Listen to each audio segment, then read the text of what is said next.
हर हर हर महादेव। ओम नमः शिवाय। जय जय श्री राधा कृष्ण।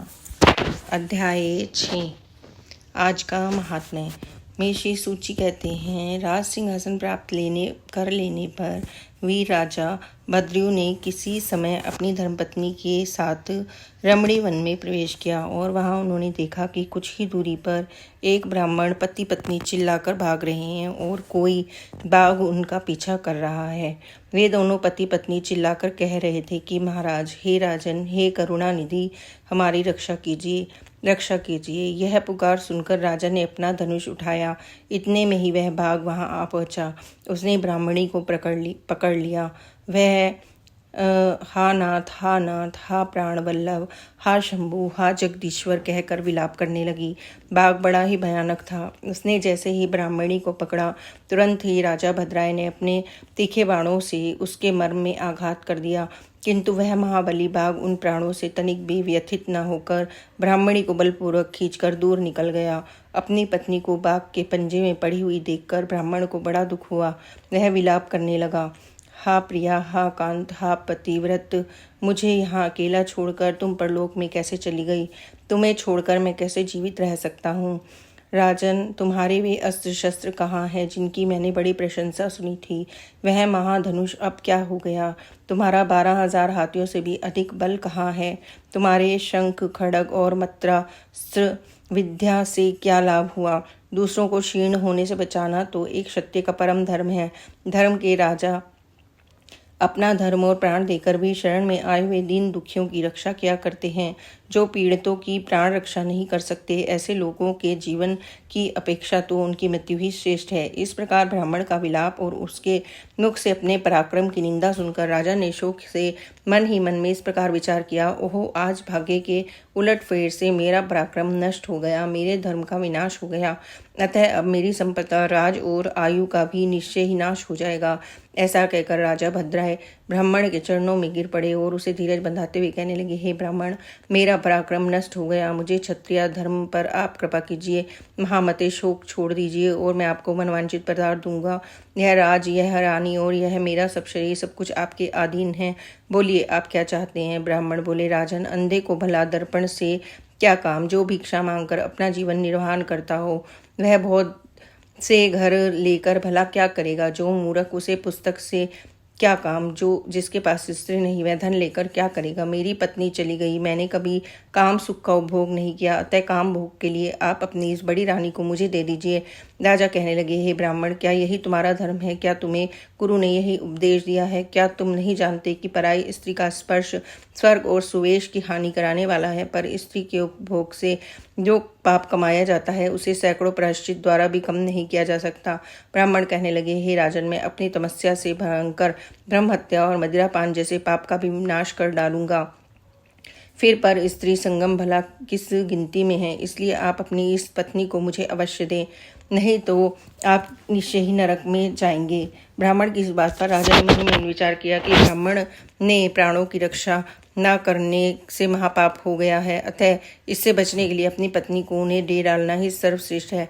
इस श्रेष्ठ ब्राह्मण को अपनी पत्नी देकर मैं पाप से मुक्त होकर शीघ्र ही अग्नि में प्रवेश कर जाऊंगा।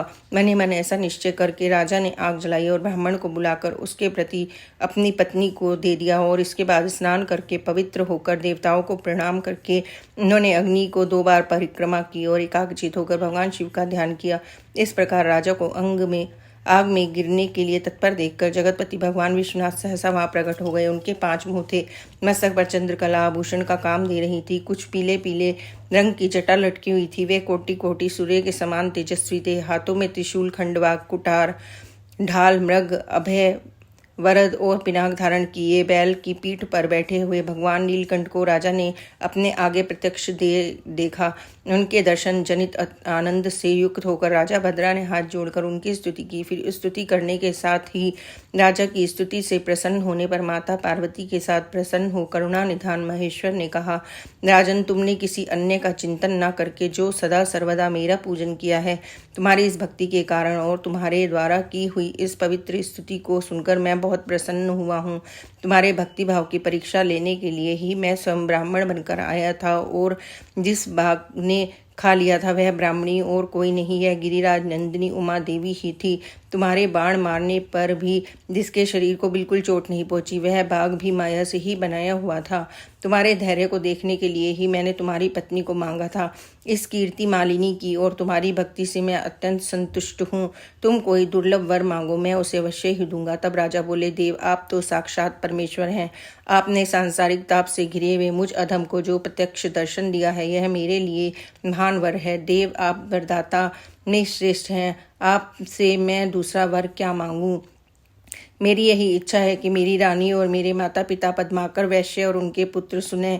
इस सबको आप अपना पार्श्व सेवक बना लीजिए। इसके बाद राजा कीर्ति मालिनी ने भी प्रणाम करके अपनी भक्ति से भगवान शंकर को प्रसन्न किया और यह उत्तम वर मांगा कि महादेव, मेरे पिता चंद्रांगन और माता श्रीमंत्रिणी, इन दोनों को भी आपके समीप प्रवास प्राप्त हो। भक्तवत्सल भगवान गौरीपति ने प्रसन्न होकर तथास्तु कहकर उन दोनों पति पत्नी को इच्छा अनुसार वर देकर वे क्षण भर में ही अंतर्ध्यान हो गए। इधर राजा भगवान शंकर का प्रसाद प्राप्त करके रानी कीर्ति मालिनी के साथ प्रिय वर्षों का उपभोग किया और 10,000 वर्षों तक राज्य करने के बाद अपने पुत्रों को राज्य देकर उन्होंने शिवजी के परम पद को प्राप्त किया और रानी दोनों ही भक्तिपूर्वक महादेव जी की पूजा करके भगवान शिव के धाम को प्राप्त हुए। यह परम पवित्र, पाप नाशक और अत्यंत गोपनीय भगवान शिव का विचित्र गुणानुवाद जो विद्वानों को सुनाता है अथवा स्वयं भी शुद्ध चित्त होकर पढ़ता है, वह लोक के भोग ऐश्वर्य को प्राप्त कर अंत में भगवान शिव को ही प्राप्त हो जाता है। श्री सूत जी कहते हैं, वामदेव नाम से प्रसिद्ध एक महातपस्वी शिव योगी हुए हैं, जो सुख दुख आदि द्वंद्व से रहित होकर निर्गुण, शांत, असंग, समदर्शी, आत्माराम, क्रोध को जीतने वाले तथा ग्रह और ग्रहणी से हीन थे। सबके ऊपर दया करने में संलग्न रहने वाले वे महात्मा एक दिन स्वेच्छानुसार घूमते फिरते बड़े भयंकर क्रोचारण में जा पहुँचे। उस नितांत निर्जन वन में कोई भूख प्यास से व्याकुल अत्यंत भयानक ब्रह्म राक्षस रहा करता था। वामदेव जी को देखकर उन्हें खा जाने के लिए वह राक्षस बड़े वेग से उनकी ओर दौड़ा। उसे आते हुए देखकर योगीश्वर वामदेव बिल्कुल भी विचलित नहीं हुए। उस घोर ब्रह्म राक्षस ने तेजी से दौड़कर उन्हें पकड़ लिया, लेकिन वामदेव जी के अंगों का स्पर्श होते ही उसकी सारी पाप राशि तुरंत ही नष्ट हो गई और उसने अपना पूर्व जन्म का स्मरण हो गया। जैसे चिंतामणि अर्थात स्पर्शमणि का स्पर्श करके लोहा भी सोना हो जाता है, जैसे जम्बू नदी में पड़ी हुई मिट्टी भी सोना हो जाती है, जैसे मानस सरोवर में आकर कौवे भी हंस हो जाते हैं, और जिस प्रकार एक बार भी अमृत पी लेने पर मनुष्य अजर अमर देवता हो जाते हैं, उसी प्रकार महात्मा पुरुष अपने दर्शन तथा स्पर्श आदि से पापियों को भी तत्काल पवित्र कर देते हैं। इसलिए सत्संग दुर्लभ है। जो राक्षस पहले ही भूख प्यास से विकल होकर घोर रूप धारण करके वन में भिठोर वृंद में प्रणाम करके कहा, हे महायोगिनी, मुझ पर प्रसन्न होइए, हे करुणानिधि प्रसन्न होइए, आप सब प्राणियों को भय देने वाला मुझ जैसा पापात्मा और कहाँ आप जैसे दयालु महात्मा का दर्शन। वामदेव जी बोले, भयानक राक्षस का रूप धारण करके इस वन में विचरने वाले तुम कौन हो और यहाँ किस लिए रहते हो? राक्षस कहने लगा, महात्मा, इससे 25वें जन्म पहले मैं पवन राष्ट्र का रक्षक हुआ करता था। उस समय मेरा नाम दुर्जय था। मैं बड़ा पापी और स्वेच्छाचारी था। हर दिन नई नई स्त्री का उपभोग करने की इच्छा रखता था। नित्य एकाएक स्त्री को भोग कर छोड़ दिया करता था और घर के भीतर रखकर अन्य स्त्रियों का अपहरण करवाता था। मेरे द्वारा भोगी गई वे स्त्रियां घर के भीतर बंद रहकर दिन रात शोक में डूबी रहती थीं। मेरे राज्य में जितने भी ब्राह्मण थे वे सब स्त्रियों सहित भाग गए। मैं सद्वाक्य तथा कुकर्म करता था। इस प्रकार दूषित विषय भोगों में आसक्त मत होकर मदिरा पान में रत रहने के कारण मुझे जवानी में ही यक्षमा आदि बड़े बड़े रोगों ने घिर लिया। मंत्रियों और सेवकों ने भी मुझे त्याग दिया। अंत में अपने ही कुकर्म के कारण मैं मर गया। जो मनुष्य धर्म से भ्रष्ट हो जाता है उसकी आयु नष्ट होती है, अयश बढ़ता है, भाग्य क्षीण हो जाता है, वह अत्यंत दुर्गति में पड़ जाता है और उसके पूर्वज पितर स्वर्ग से निश्चय ही गिर जाते हैं। मृत्यु के बाद यमराज के दूत मुझे यमलोक में ले गए। मैं वहां भयंकर नरक कुंड में डाल दिया गया। उस कुंड के अंदर यमदूतों से पीड़ित होकर मुझे 3000 वर्षों तक पड़ा रहा। उसके बाद बचे हुए पाप के फल से मैं इस निर्जन वन में भूख प्यास से विकल पिशाच हो गया। पिशाच योनि में मैंने 100 दिव्य वर्ष बिता दिए और फिर दूसरे जन्म में व्याघ्र, तीसरे में अजगर, चौथे में भेड़िया, पांचवें में सूअर, छठे में गिरगिट, सातवें में कुत्ता, आठवें में सियार, नव में नीलगाय, 10वें में मृग, 11वें में जन्म में वानर, 12वें जन्म में गीध, 13वें में नेवला, 14वें में कौवा, 15वें में रीछ, 16 में वन मुर्गा और 17 में गधा, 18 में बिलाव, 19वें में मेंढक, 20 में कछुआ, 21वें में मछली, 22वें में चूहा, 23वें में उल्लू, 24वें में जंगली हाथी और 25वें जन्म में मैं ब्रह्म राक्षस हुआ। इस समय आपके शरीर के स्पर्श मात्र से मेरी पूर्व जन्म की स्मृति जाग उठी है। मुझे सब कुछ याद हो आया है। आपके संग से मेरे मन में वैराग्य और प्रसन्नता हुई है। महामते, ऐसा प्रभाव आपको कैसे प्राप्त हुआ? तब वामदेव जी कहने लगे, यह मेरे शरीर में लगे हुए भस्म का ही महान प्रभाव है। भगवान शंकर के भला दूसरा कौन है जो भस्म की शक्ति को जानता हो? महादेव जी का जैसा महात्म्य में है वैसे ही भस्म का भी है। भस्म के संसर्ग से, स्पर्श से तुम्हारी बुद्धि भी निर्मल हो गई, इसलिए तुम भी श्रद्धा से पवित्र त्रिपुंड धारण करो। महातपस्वी शिव योगी वामदेव ने इस प्रकार भस्म का महात्म में बलाकर भस्म को अभिमंत्रित करके उसे घोर ब्रह्म राक्षस को दिया। उससे ब्रह्म राक्षस ने अपने ललाट में त्रिपुंड धारण किया। उसके प्रभाव से वह तत्काल ब्रह्म राक्षस शरीर को त्याग कर दिव्य स्वरूप में सुशोभित होने लगा। उसने भक्तिपूर्वक गुरु वामदेव जी की परिक्रमा की और दिव्य विमान पर बैठकर पुण्यलोक को प्रस्थान किया। महायोगी वामदेव साक्षात शिव की ही तरह पुनः संसार में भ्रमण करने लगे। श्री सूत जी कहते हैं, श्रद्धा ही संपूर्ण धर्मों के लिए अत्यंत हितकर है। श्रद्धा से ही मनुष्यों को दोनों लोकों में सिद्धि प्राप्त होती है। श्रद्धा से भजन करने वाले पुरुष को पत्थर की मूर्ति भी फल देने लगती है। श्रद्धा भक्ति से पूजा करने पर अज्ञान गुरु भी दिव्य सिद्ध हो जाते हैं। श्रद्धा से जप किया हुआ मंत्र अव्यवस्थित होने पर भी फल देने वाला होता है। श्रद्धा से पूजा करने पर देवता नीच से नीच पुरुष को भी फल देने लगते हैं। आश्रय से की गई पूजा, दान, तप, यज्ञ, हवन और व्रत सभी निष्फल हो जाते हैं। ठीक वैसे ही जैसे बीज वृक्ष का फूल व्यर्थ हो जाता है। जो सर्वत्र संशय युक्त, श्रद्धाहीन और अत्यंत चपल होता है, चंचल होता है, वह परमार्थ से भ्रष्ट होकर संसार बंधन से कभी मुक्त नहीं हो पाता। मंत्र, तीर्थ, ब्राह्मण, देवता, ज्योतिषी, औषधि और गुरु में जिसकी जैसी भावना होती है वैसी ही वह सिद्धि को प्राप्त होता है। इस विषय में एक अत्यंत अद्भुत उपाख्यान बतलाया जाता है, जिसे सुनने से सभी मनुष्यों के मन की आश्रायथ ही दूर हो जाती है। उसके मन में श्रद्धा जाग जाती है। पूर्व काल में पांचाल देश के राजा के सिंह केतु नाम से विख्यात एक पुत्र था, जो सभी उत्तम गुणों से युक्त और सदा क्षत्रिय धर्म में लीन रहने वाला था। एक दिन महाबली सिंह केतु कुछ सेवकों को साथ लेकर शिकार खेलने के लिए वन में गया। राजकुमार का कोई सेवक भी, जो भील कुल में उत्पन्न हुआ था, शिकार की खोज में इधर उधर घूम रहा था। उसने एक टूटा फूटा गिरा पड़ा पुराना देवालय देखा। उसमें चबूतरे पर एक शिवलिंग पड़ा हुआ था, जो कि पीठ से टूटकर अलग हो गया था। यह शिवलिंग सीधा और था। शबर अर्थात भील ने उसे मूर्तिमान सौभाग्य की तरह देखा और पूर्व कर्म से प्रेरित होकर उसने उस शिवलिंग को बड़ी तेजी से उठा लिया और बुद्धिमान राजपुत्र को दिखाया कि प्रभु देखिए, यह कैसा सुंदर शिवलिंग है। मैंने इसे यहीं देखा है। मैं आदरपूर्वक इसकी पूजा करूंगा। आप मुझे बस पूजा की विधि बता दीजिए, जिससे मंत्र न जानने वाला मुझ जैसा पुरुष के द्वारा भी की गई पूजा से भगवान शिव प्रसन्न हो जाए। निषाद के इस प्रकार पूछने पर परिहास कुशल राजकुमार ने हंसकर कहा, शिवलिंग को शुद्ध आसन पर स्थापित करके सदा संकल्प पूर्वक नए जल से अभिषेक करो। शुभ गंध अशत वन के नए नए पात्र, पुष्प, धूप, दीप आदि के द्वारा पूजन करें। चिता का भस्म चढ़ाएं और अपने भोजन करने योग्य अन्न के द्वारा ही भगवान को नैवेद्य लगाएं। पुनः धूप, दीप आदि उपचारों को अर्पित करके यथा योगी नृत्य वाद्य और गीत आदि की भी व्यवस्था करें। फिर नमस्कार करके विधि पूर्वक भगवान का प्रसाद ग्रहण करना चाहिए। यह मैंने तुम्हें शिव पूजन की बिल्कुल साधारण विधि बतलाई है। अपने स्वामी के इस प्रकार उपदेश देने पर चंक नाम वाले उस शबर ने उसे सादर शिरोधार्य कर लिया और घर आकर लिंग मूर्ति महेश्वर का हर दिन पूजन करना शुरू कर दिया। वह प्रतिदिन चिता भस्म का उपहार भेंट किया करता था।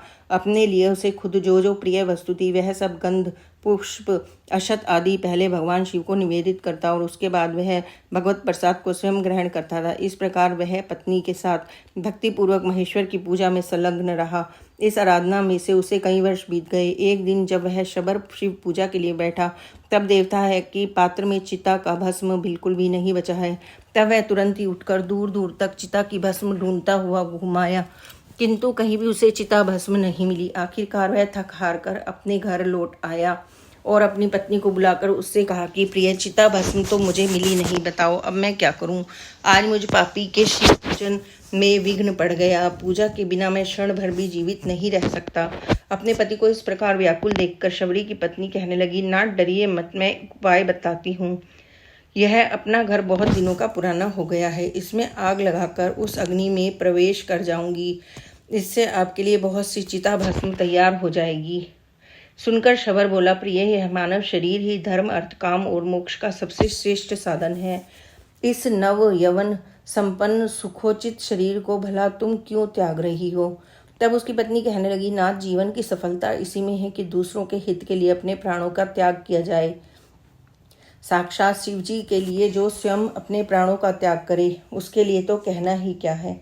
मैंने कौन सी घोर तपस्या की है जिससे भगवान शिव की प्रीति के लिए प्रज्वलित अग्नि में मैं अपने शरीर का त्याग करती हूँ।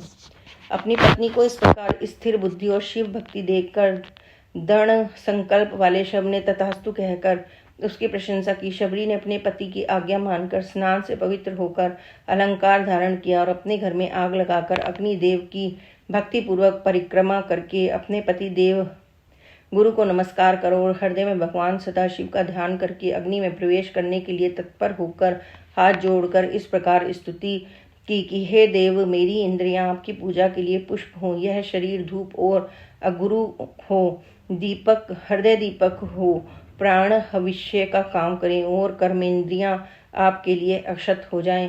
इस समय हे नाथ, यह जीव आपकी पूजा के फल को प्राप्त हो। मैं धनापति कुबेर का पद नहीं चाहती, अविचल स्वर्ग भूमि की भी क्षण नहीं रखती और ब्रह्मा जी के साथ पद की भी इच्छा नहीं रखती। मैं तो बस हे प्रभु यही चाहती हूँ कि अगर फिर मैं कभी संसार में जन्मूं तो हर जन्म आपके चरणारविंद के सुंदर मकरंद का पान करने वाली भ्रमरी हो जाऊं। मेरे देवता भले ही मेरे सैकड़ों जन्म हों, परंतु अज्ञान की हेतु भूत माया मेरे मन में कभी प्रवेश न करे। कभी किंचित आधे क्षण के लिए भी मेरा हृदय आपके चरण कमलों से अलग ना हो। हे महेश्वर, आपको नमस्कार है, आपको नमस्कार है। इस प्रकार देवेश्वर भगवान शिव को प्रसन्न करके दृढ़ निश्चय वाली शबरी जलती हुई अग्नि में प्रवेश कर गई और क्षण भर में ही जलकर भस्म हो गई। फिर शबर ने उस भस्म को लेकर जले हुए घर के पास ही शिवजी का पूजन किया और पूजन के अंत में उसने प्रसाद लेने को नित्य आने वाली अपनी प्रियतमा का भी ध्यान किया। ध्यान करते ही वो तो पहले की तरह हाथ जोड़कर उसके सामने खड़ी दिखाई दी। पत्नी को देखकर और जलकर भस्म हुए घर को भी पहले ही की तरह स्थित पाकर अब शबर आश्चर्यचकित होकर सोचने लगा कि ओहो, अग्नि तो अपने तेज से वस्तु को जलाती है, सूर्य केवल किरणों से तपा है, राजा अपने दंड के द्वारा अपराधी को दग्ध करता है, ब्राह्मण मन से जला डालता है, मेरी पत्नी तो प्रत्यक्ष अग्नि में ही जल गई थी, फिर भला यह जीवित कैसे हो गई, पता नहीं यह स्वप्न है या फिर भ्रम में डालने वाली कोई माया। इस प्रकार विचार कर देवेश शबर ने अपनी पत्नी से ही पूछा, प्रिय, तुम तो अग्नि में जलकर भस्म हो गई थी, फिर यहाँ कैसे आ गई और यह जला हुआ घर भी पहले ही की तरह खड़ा कैसे हो गया। तब उसकी पत्नी कहने लगी कि जब मैं घर में आग लगाकर उसके अंदर प्रविष्ट हुई तब से अपने आप को मुझे कोई सुधि नहीं रही, ना तो मैंने आग देखी, ना लेश मात्र भी ताप का भी अनुभव किया। ऐसा लगता है मानो मैं जल में ही घुसी हूँ। मैंने आधे क्षण तक गहरी निद्रा में सोई ही रही, अब क्षण भर में ही जाग उठी हूँ। उठते ही मैंने देखा अपना जला हुआ घर तो जला ही नहीं है, पहले की तरह ही सुस्थिर है। इस समय भगवान की पूजा के अंत में मैं तो हर दिन की तरह प्रसाद लेने के लिए आपके पास आई हूँ। इस प्रकार वे दोनों दंपत्ति प्रेम पूर्वक आपस में वार्तालाप कर ही रहे थे कि इतने में ही उनके आगे परम अद्भुत दिव्य विमान प्रकट हुआ। उस पर भगवान शंकर के 4 सेवक आगे की ओर बैठे हुए थे। उन्होंने दोनों निशान दंपत्ति का हाथ पकड़कर उन्हें विमान पर बिठा लिया। शबर और शबरी को अपने शरीर का त्याग भी नहीं करना पड़ा। शिवदूतों के हाथों का स्पर्श प्राप्त होते ही निषाद दंपत्ति के वे ही शरीर तत्काल उन्हीं के दिव्य समान दिव्य हो गए। इसलिए समस्त पुण्य कर्मों में श्रद्धा ही करनी चाहिए, क्योंकि शबर ने नीच होकर भी श्रद्धा के बेल से ही योगियों की गति प्राप्त की। सभी वर्णों के लोगों से उत्तम जन्म पाने से भला क्या लाभ। संपूर्ण शास्त्रों का विचार करने वाली विद्या से भी यदि श्रद्धा न हो तो क्या लाभ। जिसके मन में सदा भगवान शिव की भक्ति बनी रहे, उससे बढ़कर तीनों लोकों में कौन पुरुष धन्य है। जय भोलेनाथ। आज के अध्याय में बस इतना ही। इसके आगे की कथा आप सभी आने वाले अध्याय में जरूर सुनिए। हर हर महादेव। जय जय श्री राधे कृष्ण।